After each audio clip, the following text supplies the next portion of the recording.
DSTV channel 421, Go TV channel 125, across all our social media handles. We're Joe News on TV.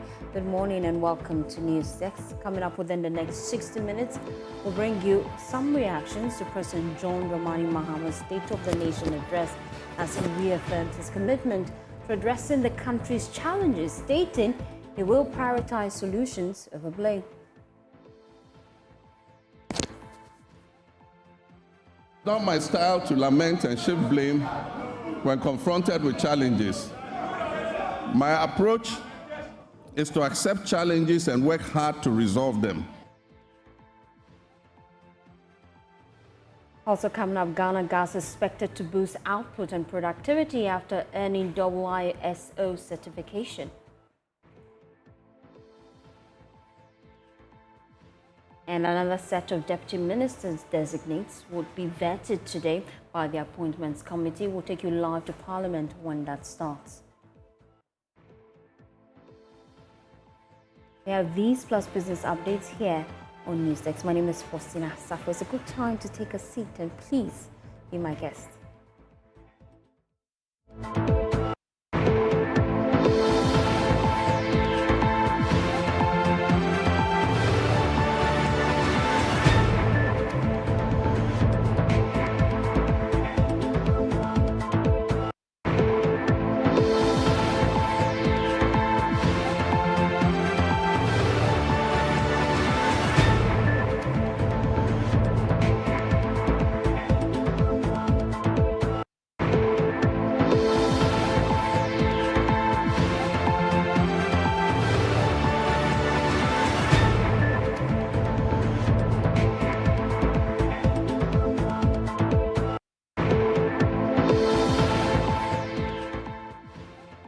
Thanks for choosing us. We are your home of independent, fearless, and credible journalism. Now we start with President John Dramani's State of the Nation address. He said yesterday that he worked to address the country's challenges and prioritize solutions over blame. Well, that was his maiden State of the Nation address, and he emphasized that his leadership style is focused on action rather than complaints.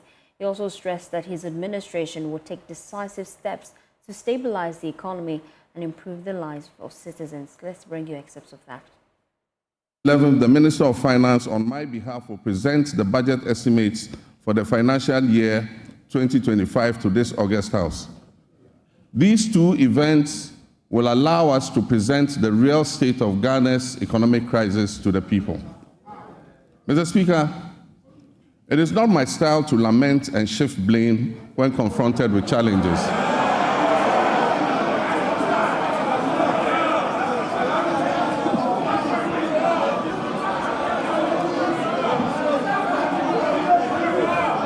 Mr. Speaker, it's not my style to lament and shift blame when confronted with challenges. My approach is to accept challenges and work hard to resolve them. Indeed, this is precisely what the people of Ghana elected me to do. I have therefore not come here to lament on the state of our country, though there's much to lament about. I understand why I was elected with such high voter confidence, and that is to solve Ghana's problems. Mr. Speaker, my administration inherited an energy sector on the brink of collapse. It was weighed down by unsustainable debt. This unfortunate situation has led to many independent power producers and fuel suppliers threatening to cease their operations. Mr. Speaker, listen to this. Despite collecting over 45 billion cedis in energy sector levies, ESLA, over the last 8 years, the outgone administration has left the Ghanaian people with an energy sector burdened with a staggering debt of 70 billion cedis as of December 2024. As part of our Operation Recover All the Loot policy, ORA, I've already tasked our investigative bodies to bring the culprits of the National Service Ghost Name scandal to justice. Such brazen theft of public funds must not go unpunished. It is estimated that the criminal addition of some more than 80,000 ghost names could have yielded the suspects over 50 million Ghana cedis every month. Unfortunately, some of these suspects are believed to have absconded from the country already.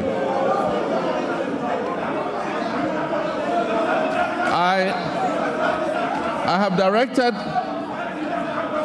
that they be declared wanted. Well, yesterday's State of the Nation address made it clear indeed that Ghana is in debt. And we've been getting a lot of reactions after the President's State of the Nation address. Let's take you to Kumasi. Now, some residents have been sharing their thoughts. After some hours on the floor of Parliament, President John Dramani Mahama delivered the State of the Nation's address, highlighting the challenges and then the current situation that we are in as a country. He also used the chance to re-echo his promise of resetting the country and also delivering on some of the major promises that he made during the campaign period. Today, we took to the streets of Kumasi right after the President's State of the Nation's address to gauge the mood of residents and also listen to their concerns. I would say it's not the true state. It's not the true state. Because before even the address, people came down. When he comes, he should just say what it is there. So you can't just come and then say something which is what we are in now. What he came to me, there is something better there. He has to say that one and then say that there is nothing there. So all the promises that he said he's going to do, and now he's saying that due to this circumstance he cannot. I would say it's a lie. If that is it, then it means he was aware before coming. No government or no president has inherited a smooth or a resilient economy. That's how I see it. A president will come, he will deliver the State of the Nation's address. What he will tell the nation is that, oh, I inherited a worse economy. Do you get it? So me, I don't trust anyone. I don't trust any president. But let's give him the benefit of the doubt. It is true that times are hard. We are still in the difficulty that President Akufo-Addo left us with. Actually, I heard the president talk about the doomsday and the complete of our ferry hospital. But I was expecting him to talk about the completion of the Swami interchange and then that of the LGBTQ. But actually, we are hoping for the best and then we hope to see more. We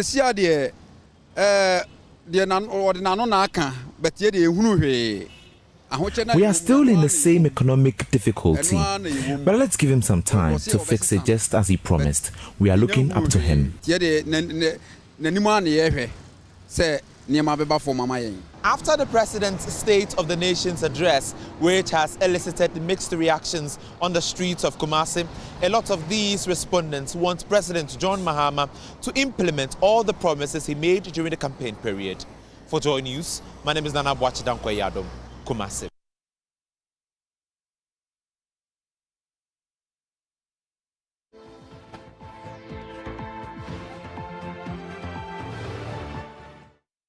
So that's the reaction from Kumasi. On social media, it has been buzzing since yesterday's State of the Nation address. You've been sharing your thoughts with us, but we've also broken down some of the key things he said yesterday. I know for some of you, you were unable to listen to the full speech, and my team here at Joy News, they've been putting together some key issues in infographics so that you could see some of the key highlights of his maiden State of the Nation address, and that's coming up on your screen shortly. Some of the key things he plans to do. Well, 9 years, that's the number of years since he last addressed the nation as president, and that was as far back as 2017. And so yesterday, we're looking forward to some of the key things that he plans to do. And this came up strongly. He plans to host a national economic dialogue, and that is coming up on the 3rd and 4th of March, as well as 11th as well. He says he'll be doing that together with the Ministry of Finance, and they will also present budget estimates for financial year to this August House. Well, those are some of the key things he said, and here on the Joy News channel, we will be discussing that national dialogue and what are some of the key things they will be looking at in that dialogue. Will be engaging Professor Gachi.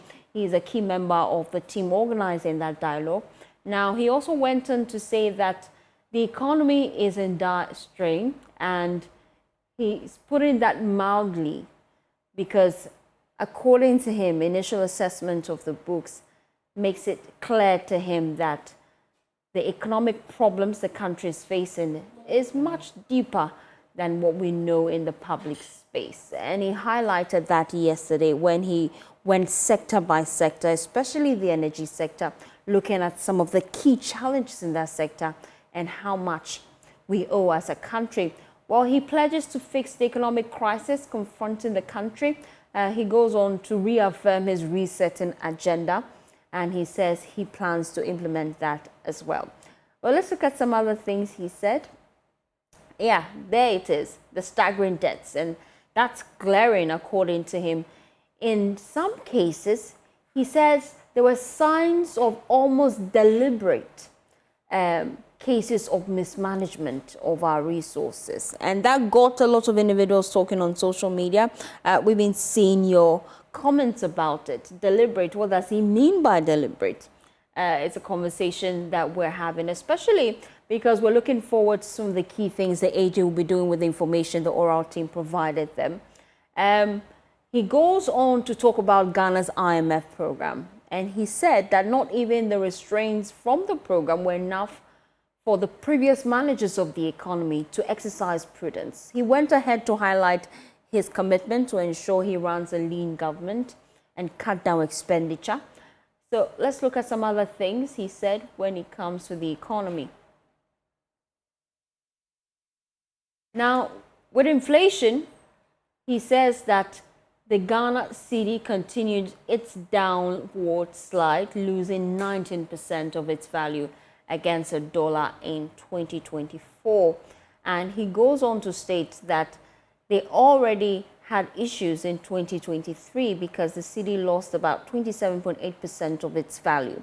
And that's another thing they plan to do, to work to ensure that we have stabilized currency to aid economic growth and boost productivity when it comes to trade. So on your screens now, our research decks have put together our year-on-year inflation. This is from the year 2024 to the year 2025 January. And we're just looking at the inflation rate. As of January 2024, it stood at 23.5%. Interestingly, this year, January 2025, is actually 23.5%, some similarities there. But then as at last year, March, we saw an all-time high. It stood at 25.8%. And then the lowest we have seen so far was in the month of August 2024, 20.4%. So how does this new administration plan to turn the fortunes around when it comes to the impact of inflation? That's a conversation we will have. Well, President John Dramani Mahama is engaging the clergy this morning, and we'll be back in the studio to just break down some more reactions to his Sona address yesterday. But let's take you live to that engagement and listen in.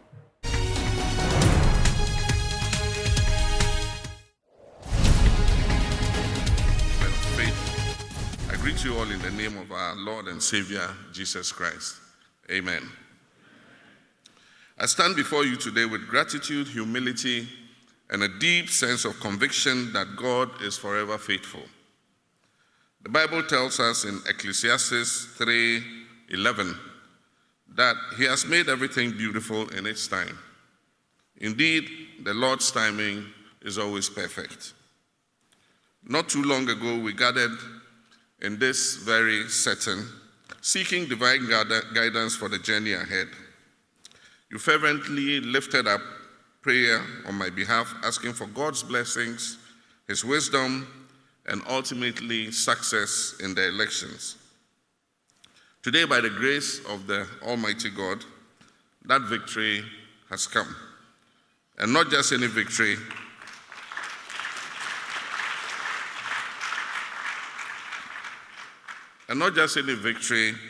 but an overwhelming, resounding triumph that has left me in awe.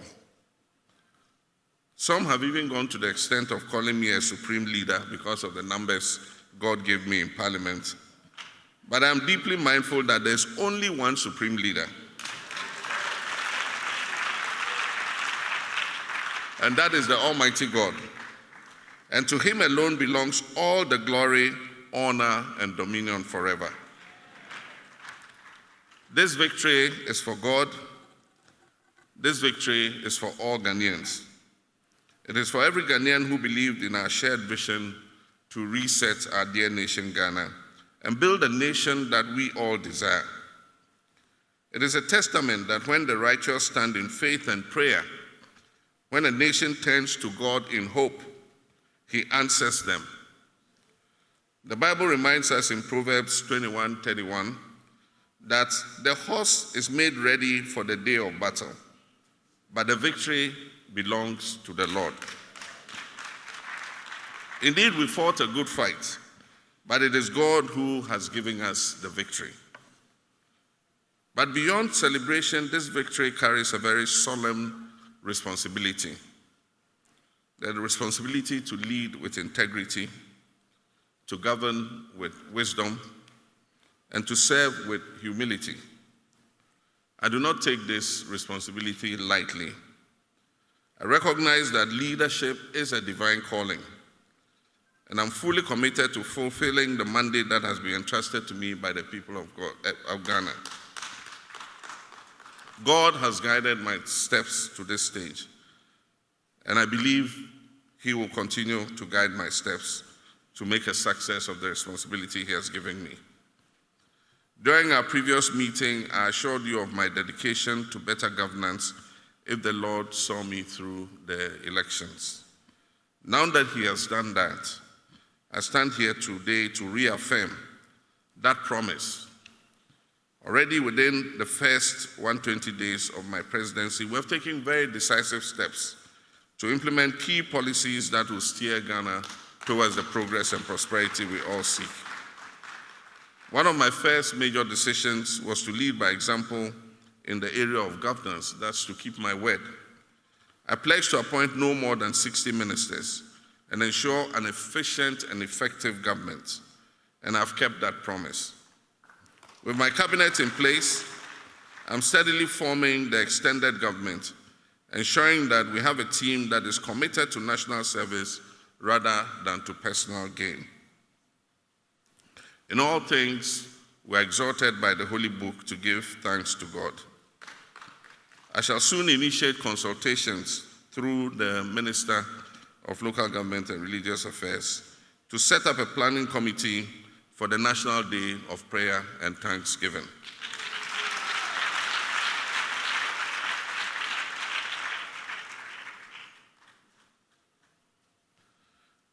I, as a Christian, uphold the principle and the values that only two genders exist, man and woman.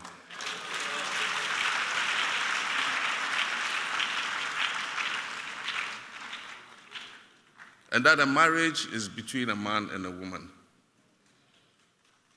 I've spoken with the Speaker so that a renewal of the expired Proper Families Values Bill should be a bill that is introduced by government rather than as a private member's motion. And it's my hope that that consultation would see a renewed Proper Families Values Bill. My brothers and sisters, I believe that our leadership must reflect the aspirations of the people that we govern, and on this I stand firm. Yesterday, I had the honor of addressing the nation in my first State of the Nation address before Parliament. And as I promised during the campaign, I was as truthful as possible to the people of Ghana about what the state of the economy and the nation is. It was necessary for me to lay bare the extent to which our economy has been mismanaged. But let me be clear, my purpose is not to dwell on the past failures And as I said to Parliament, I was not there to lament about the dire situation that I have inherited. Yes, the challenges are enormous and daunting. The state of our economy is deeply concerning. But by the grace of God, and with His guidance and His help, and the help of my team, I assure you we'll fix it.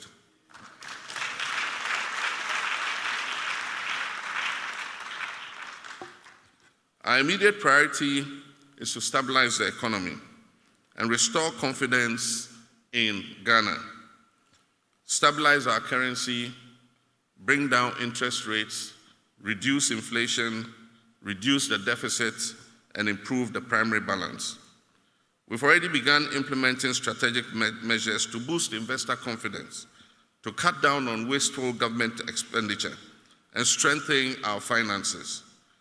Beyond economic stabilization, we are also focusing on what truly matters, and that is creating jobs to empower our young people. Our 24-hour economy policy is not just a slogan.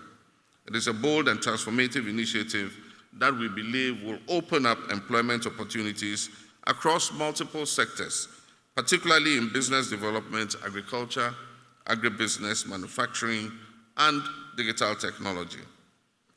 A nation that cannot feed itself cannot prosper. And that is why we're making aggressive interventions, especially in the agricultural sector.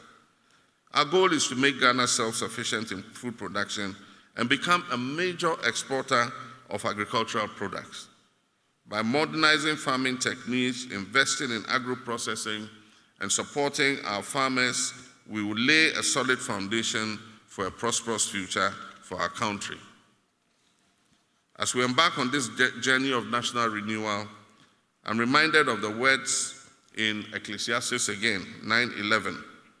And it says, "The race is not for the swift, nor the battle for the strong, nor bread to the wise, nor riches to men of understanding, nor favor to men of skill, but time and chance happen to them all." The scripture reminds us that despite human effort, it is God who eventually ordains the victory. And that is why I ask for your continued prayers and your moral support. As Christian leaders, you are the spiritual backbone of our country. Your guidance, your counsel, and intercession will be instrumental in ensuring that we stay on the right path. The church has always played a crucial role in shaping our society, and I urge you to continue being the voice of righteousness, unity, and progress.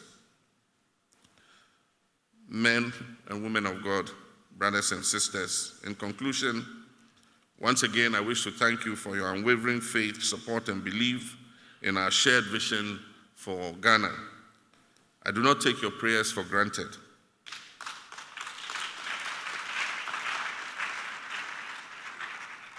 And I'm committed to working hard, hand in hand, together with the church to foster national unity, development, and moral uprightness. May the Lord bless you all abundantly. I thank you for taking your time to come and join us. Indeed, when I entered the arena and I saw how full it was, I said, to God be the glory. Thank you very much. May He bless our beloved nation, Ghana. May He grant us the wisdom and strength to build a country that truly reflects His glory. May God bless our homeland, Ghana, and make our nation great and strong. Thank you very much.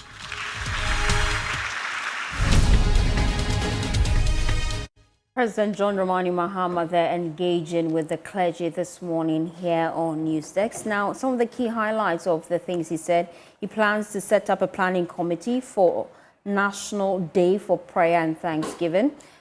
He says he's of the opinion that only two genders exist. He plans to renew the push for the anti-LGBTQ bill. He says he will be engaging the Speaker to withdraw the bill. You know, the issues that came up with that bill was concerns that it was introduced as by a private member, and it ought not to be introduced by a private member. It ought to be introduced by the executive, and he plans to renew that. He said that yesterday, the State of the Nation address, he said he was simply laying bare the extent to which the country has been mismanaged. He goes on to say that he's not here to lament about the state of the economy he inherited. Is that the case? We'll be engaging somebody in the studio who is of a different opinion as we're getting more reactions to the President's State of the Nation address yesterday. He plans to do some key things: reduce inflation, cut down on waste, expenditure as well. He plans to cut down on that, and he's also planning to encourage investor participation in the country. I would be engaging somebody who is also looking at that, because just yesterday the President served notice that he would be engaging key players in the economy sector to look at how best to turn the fortunes of the economy around. In the studio with me, I have Baffour Awuah.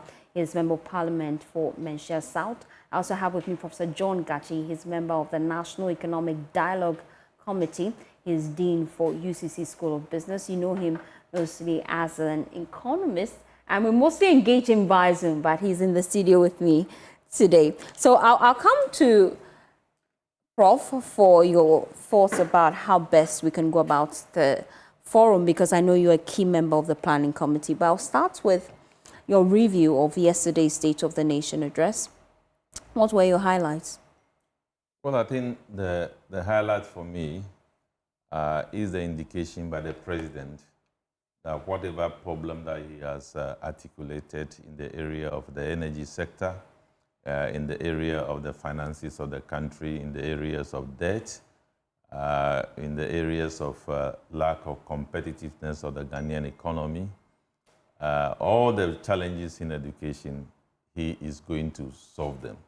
I think that's the main thing we want to hear from a president who is enjoined by the Constitution to give us a state of the economy as handed over to him, and then what he wants to do with what has been handed over to him. So he has declared what he wants to do, and I believe that is what we want to hear.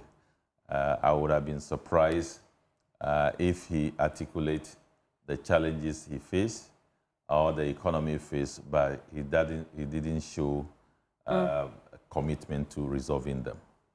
And some of the things he said about Ghana's debt level, I'll come to you for that. In ECG, Cocoa Board, we seem to be owing a lot, especially when this government has promised a lot of cuts when it comes to our taxes and some tax reliefs as well. We're seeing their promise to scrap the e-levy.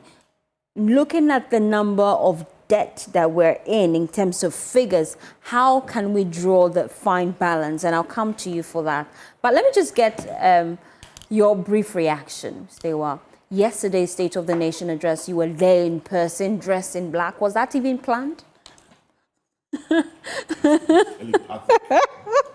You think? It's telepathic. Okay. Your initial thoughts, though? I think that we need to commend the president to begin with for fulfilling a constitutional mandate. The rule of law is at play. And so we need to commend him. As you know, what he did yesterday is symbolic in terms of that constitutional requirement. It's a time when a new president comes to tell us what he has taken over from the previous government. And so it's quite symbolic in that regard.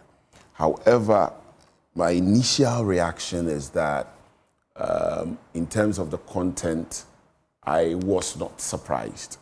I was not surprised because President Mahama, even when he took over from himself in the year 2013, lamented. In the year 2013, you know, the president had taken over from Professor Mills following his demise in the year 2012. He was sworn in as president, and then when he won the elections, he then took over from himself. And even at the time, when he appeared before Parliament to deliver his State of the Nations, he was lamenting. So when he laments about the state of the nation, when he's handing over to himself, what do you think will happen when he's taking over from somebody else? So I wasn't surprised.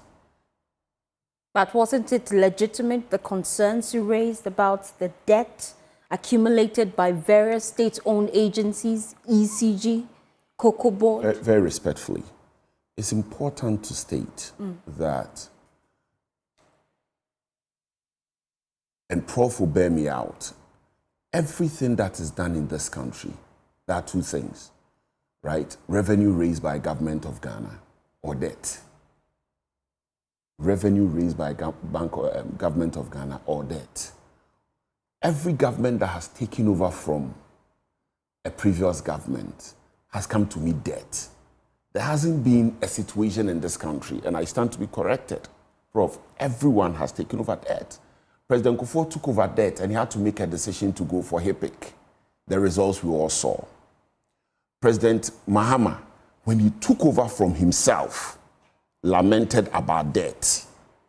President Akufo-Addo took over from President Mahama, and there was debt. I am not saying that, right? The borrowing is something that is commendable, or the debt is something that is commendable, but that has been the trend. We need to look at how we are going to arrest the situation. But I'm also very respectfully inclined to believe that, you know, it appears to be the norm in terms of economic management, because even the big powers, America, they have debt, right? The question, however, is what was the money used for? We didn't hear President Mahama say those things. Look, everybody, every president cannot borrow until there's parliamentary approval. When you bring a request for approval for a loan to Parliament, it comes with the object or the objective behind the borrowing.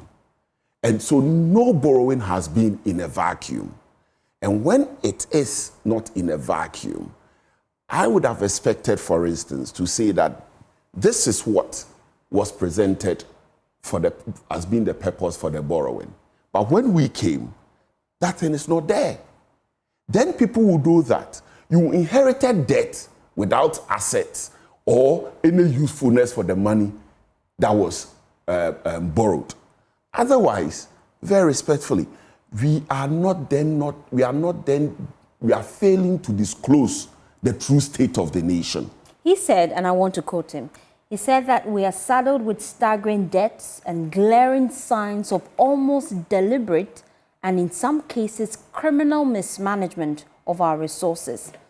He said, not even the restraints of an IMF program were enough for the previous economic managers to exercise prudence in managing our finances. Okay. At the heart of this issue, he says that there are concerns about mismanagement. Okay. When President Mahama took over from himself in the year 2013, this was his first State of the Nation's address. Listen. Mr. Speaker, the meat is now down to the bones, and it is time for serious rethinking.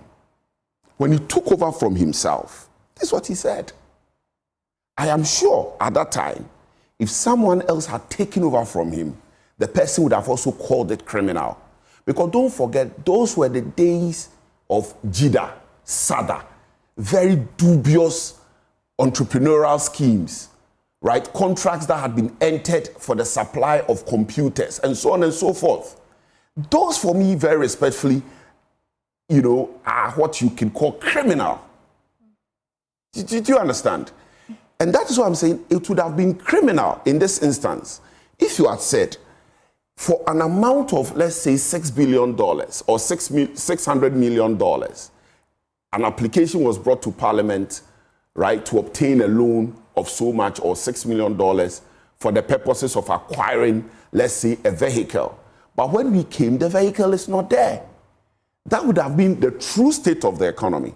And this is an information that is readily available.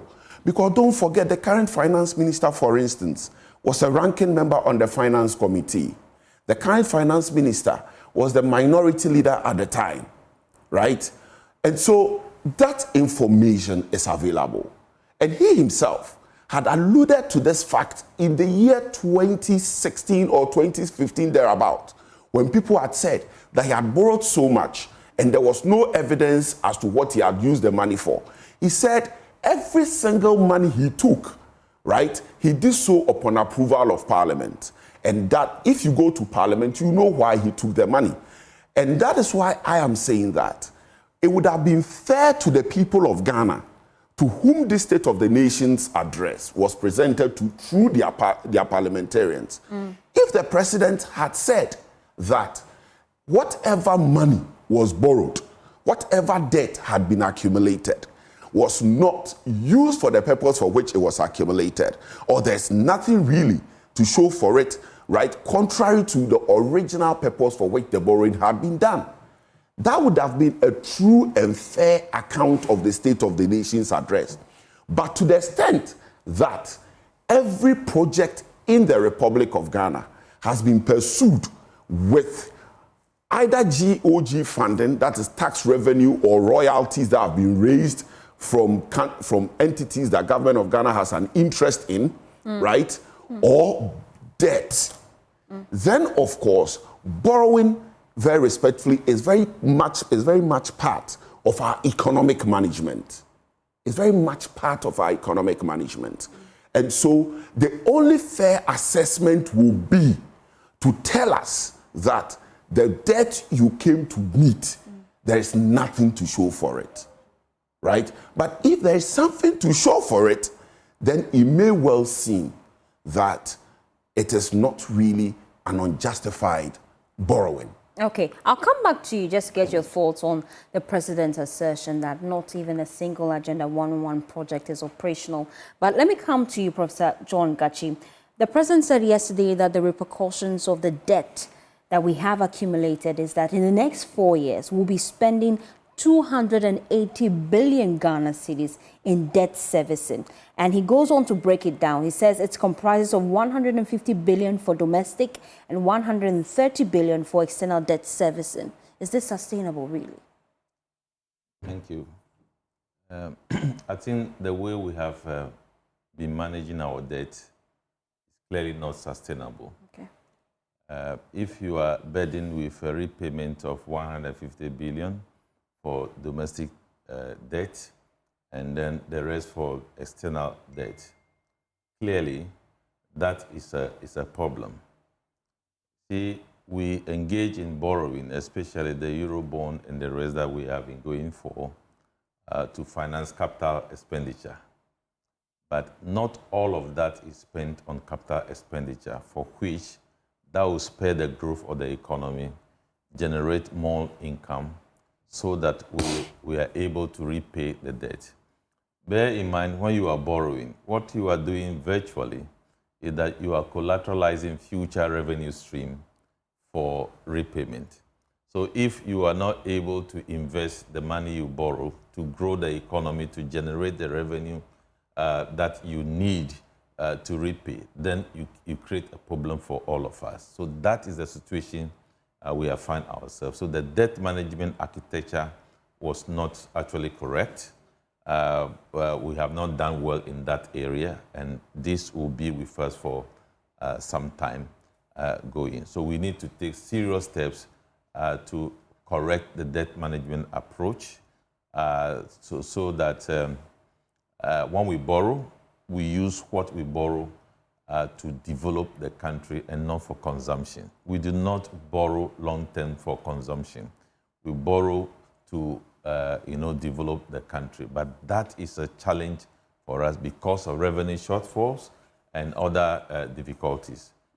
So that is the comment I can make on that. Now let's look at the sinking fund. The president also made mention of that, because that's actually supposed to help us when it comes to clearing our debt and cushion us some sort. He said that when they were leaving office, they allocated 250 million to the sinking fund. Now, he goes on to address claims that the buffers were left for debt repayment. If you recall, the president just settled some DDEP payments. Now, according to him, he says that in the reserves, the balance shows that the only money left for the dollar account is $64,000. And then for the CD account, $143 million. How best can we ensure that the sinking fund is well resourced to help us when it comes to debt payments? Well, sinking fund generally is supposed to be set up to manage debt. So when your interest payment falls due, you pay from it and amortize the debt at the end of the period. So if you are not servicing your sinking fund appropriately, you are exposed to the risk of repayment, which we have experienced over time. You may create sinking fund for specific debt, or you may create what we call a BRUBA account or an omnibus account to cater for debt servicing. I believe that's what they are referring to.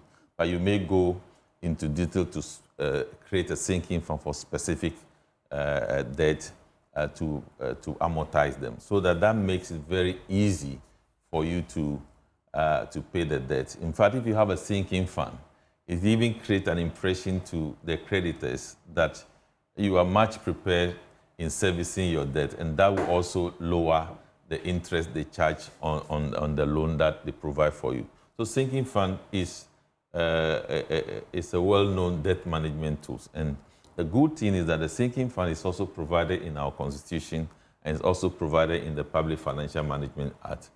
So if you have the sinking fund, your job is to service it, to have enough money in it to pay for.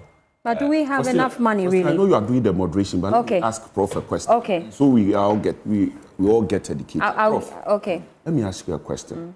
So it's just an account which has been created and called a sinking fund that you deposit money into. Is that not correct? Yes, actually. So what it means is that from how sinking fund operates in practice is that you put some periodic monies into the account, and that account will be yielding interest.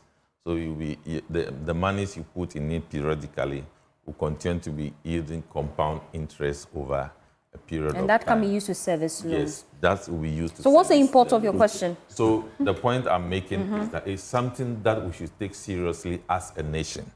Okay. So but do we even have the funds really to ensure that our sinking fund is well serviced? Yes. Because this is a government promising a lot of tax relief. E-levy would go, COVID levy would go. The Public Financial Management Act provides us the conduit through which we should get money to service the sinking fund. So. And what's that conduit? Walk us through it. Educate us. Number one, you can make a provision by Parliament into that account. Money invested in the sinking fund itself will be generating money. Then there are other sources, I cannot recollect all of them. Okay. So it is a detailed approach to dealing with sinking fund. So as a nation, we need to take the sinking fund seriously as one of the debt management approaches of the country. But it seems that we have been burdened and we left this thing not catered for properly. So that is one problem. So going forward, we need to take the sinking fund seriously, because if you borrow, you have a lot of commitment towards the creditor. If you're not able to service your debt, it will downgrade your credit rating. It will create a lot of problems, some of which we went to be calling the debt exchange program, which affected all of us, affected the economy. And then in addition to that, an economy should stand with buffers. An economy should stand with buffers. We have depleted all the buffers we have for the economy. So we need to start building buffers for the economy. If not so, we will not come up some of these challenges we're facing. And I'll come to you because the president is proposing an economic forum. He plans to make Ghana investor friendly, and he plans to deal with inflation. Is that even a feasible idea? Is it something he can achieve? I'll come to you for that. But let me come to Prof to just give your thoughts on some of the key things that Prof has made so far. And I'm just going through some of the key concerns he raised yesterday, especially when it comes to the energy sector. He said, despite collecting 45 billion in energy sector levies, the previous administration left back a debt of 70 billion Ghana cedis in debt. Okay. So, before I respond to other issues, let me state that I asked Prof that question because I wanted the understanding to come out. Okay. That when we say sinking fund, it's just the creation of an account to which periodic payments are made for the purposes of servicing debt, right? And it is one of many accounts of the bank of the government of Ghana, right? So dedicated, it's dedicated. Wait. It's one of the many dedicated accounts. I don't think that the sinking fund is the only dedicated account of the government of Ghana. I would have expected President Mahama to say that when he came, all the accounts of the government of Ghana, right, were empty. We have the Eurobond account. We have the Treasury Main 2 accounts. There are several accounts of the government of Ghana. So when you come and the sinking fund is empty, it is not evidence of an empty coffers. It is one of many accounts to which money is, deposited for debt servicing. And indeed, the truth is also that money goes into the sinking fund account from the other accounts. And so the fact that money is not in is not evidence that government of Ghana doesn't have money. As of the time the NPP was leaving office, the two main treasury accounts of the government of Ghana had in it 3 billion cedis. 3 billion cedis, right? And indeed, we need to also look at this, Faustina. Yeah. When the NDC government took over on the 7th of January, right, their budget is yet to be approved by Parliament. Is that not the case? Yeah. Yet, they've been making payments. They've been making payments of salaries. They've been making payments of goods and services. In fact, one of the major payments it has made in recent times is the maturing coupons on the Eurobond. Is that not the case? Where did they get money from? If the NPP government left an empty coffers, where did they get money from? He said Agenda 111, not one single hospital operation. Please, we'll go there. Okay. But let's deal with the gloomy picture he has painted with the economy. Let's deal with the facts he has put out there of debt. The same government that had debt accruals, right, has also left you money. But when you came to Parliament, you mentioned debt without mentioning what you inherited. In our custom, when someone dies, you don't just look at the debt, you also look at assets, right? He failed to make a disclosure of the assets, including money that we left him. That is clear evidence that he failed to give Ghanaians the true state of the economy. Now, moving on. It is true, we need to borrow in a manner which will make it possible for us to service our debt. It is true. But I am saying that, right, that manner is not in pursuing phantom entrepreneurial programs, which is being proposed by the president. We have pursued this path for over 20 to 25 years. With the JIDA, with the SADA, with the NEIP, with the YEA, all sorts of entrepreneurship program that has cost this country over 30 to 40 billion cedis over the years, right? So the way forward is not, in my humble opinion, in coming up with these schemes again. We end up giving money out, which we are not able to recover. I think that the time has come for the government of Ghana to use its budget to grow existing Ghanaian businesses, because that is the way to generate more revenue. Because as their businesses grow, right, they are going to pay more revenue by way of corporate taxes. They are going to hire more people. Government is going to generate more taxes. So that, for me, is the short-term solution to our economic problem, right? It is not in these phantom entrepreneurship programs. Even though I'm not an economist, but I've traveled around the world. I can give you examples of other countries. Okay, let me come in with Prof at this point. You are an economist, so the government is planning to organize an economic forum. But before we get there, to deal with some of these concerns. Okay, please do. The thing we're saying is that borrowing will continue to happen in management of our economy. Okay. But borrowing has threshold. If you are crossing the threshold, there are fiscal indicators that should show to the finance minister and the cabinet and the economic management team to know that we are going outside the threshold, and that will create problem for us. And if you go outside the threshold without listening to any advice, these are the sum of the problem that you create for us. So after borrowing, we'll borrow. But there is a threshold. If you don't respect the threshold, you create problem for us. If you don't respect the fiscal indicators, you create problem for us. And again, as he said, anytime you're borrowing, you add a prospectus to the request for the borrowing. And the prospectus indicates what you want to use the borrowing for. If we do a database of all the projects that we borrow on, we will not achieve the expectation of the borrowing. Those are the things we are talking about. So, for people being paid when a new government comes, that's what it has been. It will continue like that. But what the issue is, whether we have been able to respect the fiscal benchmark. We have not done that. Some of these issues is the reason why the president is proposing that national economic dialogue. And that's coming up on the 3rd of March. Okay. What are some of the key things we should look forward to and areas of focus for that dialogue? So we have 6 thematic areas to focus on. We have restoring macroeconomic stability. We will be dealing with private sector-led growth. We'll also be dealing with infrastructure development. We'll be dealing with structural reforms, policy reforms. That will also include regulatory reforms.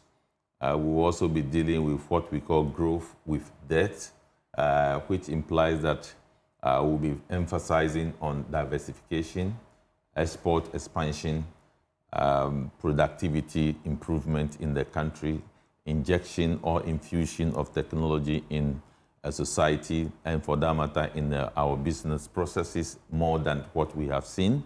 We will also see issues of focusing on human capital development in a more progressive manner. Then we will also focus on restoring good governance and combating corruption. So these are the 6 thematic areas to be focused. And all stakeholders have been invited? Yes, all stakeholders have been invited. Chairpersons will be chairing the 6 thematic areas with technical presenters and then rapporteurs to cover the recording and then the decision that is arrived at the various thematic areas. Again, political parties have been invited. Including the NPP? Yeah, including the NPP. Academia have been selected and invited across the various campuses. Business people have been invited. Those in the private sector, those in the policy space have been invited. And we're hoping that indeed have been invited. It would result to actual and more importantly, growth in the economy and not just all talk. Ghanaians who will not have the opportunity to be invited are going to watch the proceedings live on television and then on social media. I'll wrap up with Prof. Thank you so much. If I let you go, you go on and on. Your final words, Nana, before I let you go. My final words. Yesterday, we had a feel of President Mahama. And that feeling is that he remains the same President Mahama. If you recall, in 2013, when he became president, there were 2 key features of his government. That is giving directions and forming committees. And the results we all saw, right? The outcome, right, of it was the result of the 2016 elections. Huge disapproval by the people of Ghana of his government, his governance style, his style of leadership. Now he's back. Yesterday from the Sona, it's obvious that nothing has changed because those 2 key features remain. Not a hands-on president. He gives directives, and forms committees. We saw, for instance, the committee that went, the outcome of the Senchi Economic Forum. When they came from Senchi, one key feature was that they've gotten a homegrown solution for economic problem. And that one of the things they had resolved to do was to set up the Commander Sugar Factory. Once the factory was set up, it was going to reduce our importation of sugar. It was going to reduce the rate at which the cedi was, depreciating. What was the outcome? Nothing happened with the Senchi conference. It yielded no results. Now, President Mahama is back. He had traveled the whole country before he put together his manifesto. Now, he says he's having economic dialogue. Now, he's giving directions again. It is obvious that nothing has changed.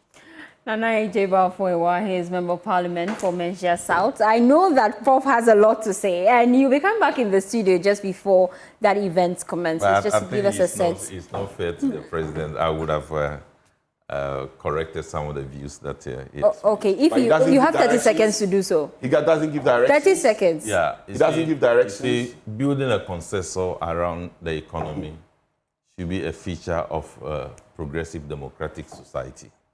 So if you allow that, that is good, and we need to allow that to happen. We have seen people who didn't form a dialogue, but they took us to inflation of 54%. They took us to the debt problem we are having. But at the time they were living, the inflation had come down without a dialogue. Okay. At this point, I'll borrow the words of Bernard here for order. Please, order. I have to let you know. The dialogue Unfortunately, we have to go. Professor John Gachi, an economist. He's a key member of the planning committee for the National Economic Dialogue. And unfortunately, we have to go. We know that in a couple of minutes, another set of deputy ministers designate will be vetted by the appointments committee. All key members are seated. We know that Na Odole Soa for the Ministry of Local Government, Chieftaincy and Religious Affairs will be coming through the committee. She is deputy minister designate for that ministry, and she will be looking at some of the key things she plans to do in that ministry. Now, we also know that Gisela Tete is going to be vetted by the ministry today. She is being vetted for the deputy minister designate for the Ministry of Works, Housing and Water Resources. Also, NS Jemvi would be coming through the committee as well. He is for the Ministry of Defense, and one of the key things it has to do is to ensure they enhance security across our country. And we'll be looking forward to that vetting procedure once it starts. We'll take you there live. We are your home of independent, fearless and credible journalism. My name is Faustina Safo, and today is most likely the last day we see me on News Desk. When next I come on your screens, by God's grace, on Monday, I'll be joining you on Joy News Prime. Have a pleasant day as you enjoy the rest of our programs.